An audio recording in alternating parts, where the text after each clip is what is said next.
Hola, yo soy Miriam Lang y les doy la más cordial bienvenida a este primer módulo de género que se llama Conceptos claves para comprender el enfoque.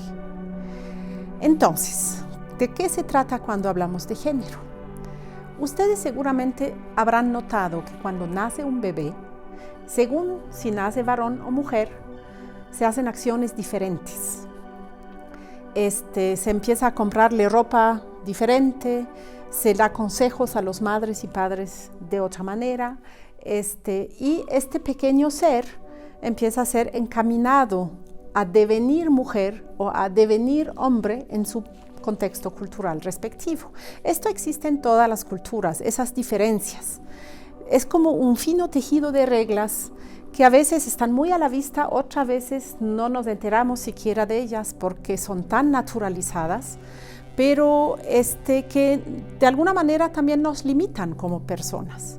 Es decir, a los varones en muchas culturas se les dice que no pueden llorar, que no muestren sus emociones, mientras a las niñas se les consola, se les enseña la ternura, se les enseña también a ayudar en la casa, mientras a los varones se les manda afuera. ¿Tú qué haces en la cocina, por ejemplo? ¿No? Entonces, esto es lo que se llama sistema de género. Lo que nos hace a lo largo de los años aprender, incorporar una identidad de género. Es decir, yo me comprendo como hombre, yo me entiendo como mujer.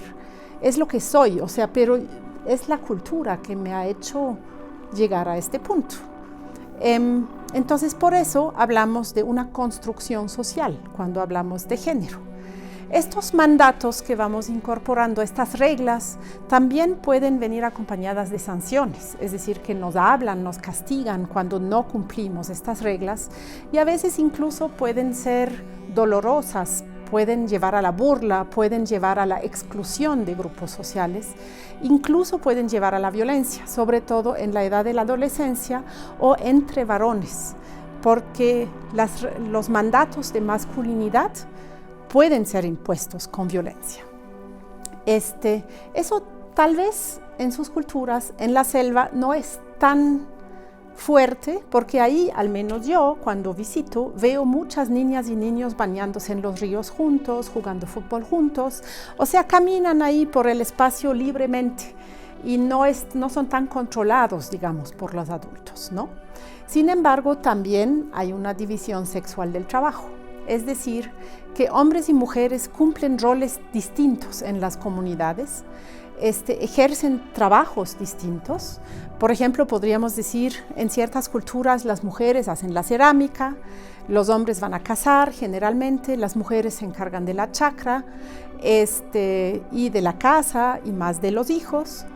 Mientras los hombres pueden, también hay espacios rituales y dimensiones rituales divididas según el sexo, ¿no? Entonces podemos ver cómo varían esas construcciones sociales. En algunas culturas las mujeres tienen más peso, son culturas llamadas matriarcales. En otras los hombres son como los sabios y son los que más están al centro de la comunidad, serían culturas patriarcales. Esto en el mundo occidental en general y en América Latina también ha llevado a bastante desigualdad. Es decir, podemos ver en las cifras que las mujeres, por ejemplo, reciben menos paga por el mismo trabajo que los hombres. Hay netamente más mujeres en situación de pobreza que hombres en situación de pobreza. Me refiero a promedios latinoamericanos entre pueblos indígenas, gente mestiza en ciudades, en el campo, es una visión bastante general, ¿no? También las mujeres en general trabajan más. Desde algunos años se aplican lo que se llama encuestas de uso de tiempo, es decir, se les pregunta a la gente cuánto tiempo dedica al trabajo remunerado por semana, ¿no? Cuánto tiempo dedica a los hijos, cuánto tiempo dedica a lavar la ropa, por ejemplo, o a cocinar, y resulta que las horas de trabajo totales de las mujeres son bastante mayores que las horas de trabajo de los hombres, que en cambio tienen más tiempo libre para el ocio, para compartir. Y esto se debe a que los trabajos de cuidado recaen todavía en gran medida en las mujeres, son poco compartidas por sus compañeros o maridos, y como ellas también muchas veces ya trabajan fuera de la casa, esto resulta en una carga de trabajo total mayor. También Latinoamérica es un continente donde hay bastante violencia de género, es decir, violencia ejercida contra las mujeres o contra lo que se llama hoy los cuerpos feminizados, por parte de hombres porque son mujeres. Es decir, digamos un ejemplo, porque no obedece al marido cuando él se pone celoso, o puede ser también, o sea, la gran mayoría de esta violencia ocurre lamentablemente adentro del hogar o por familiares cercanos, pero obviamente puede pasar también en la calle o en algún viaje por un desconocido. Las estadísticas son bastante impactantes. Oficialmente 2 de cada 3 mujeres en América Latina han sufrido violencia en algún momento de su vida. Esto incluye violencia psicológica, es decir, amenazas, intimidación, gritos, o violencia física o violencia sexual. También hay relaciones desiguales en términos de quién es considerado autoridad o quién es considerado un interlocutor válido. Por ejemplo, para regresar al caso de la Amazonía, cuando llegan ONGs, organizaciones de cooperación a las comunidades, o estos famosos relacionadores comunitarios de las compañías petroleras, generalmente preguntan por el dirigente, o sea, buscan un interlocutor masculino, como si fuese él que dirige la comunidad. Esta desigualdad en su conjunto se llama patriarcado. Es el sistema que establece ya desde hace muchos años atrás que los hombres en la sociedad están en una posición superior a las mujeres, de dominio sobre las mujeres. Aunque esto, como hemos visto, en diferentes contextos y culturas puede tomar caras distintas, pero en el conjunto de la sociedad está esa relación de poder.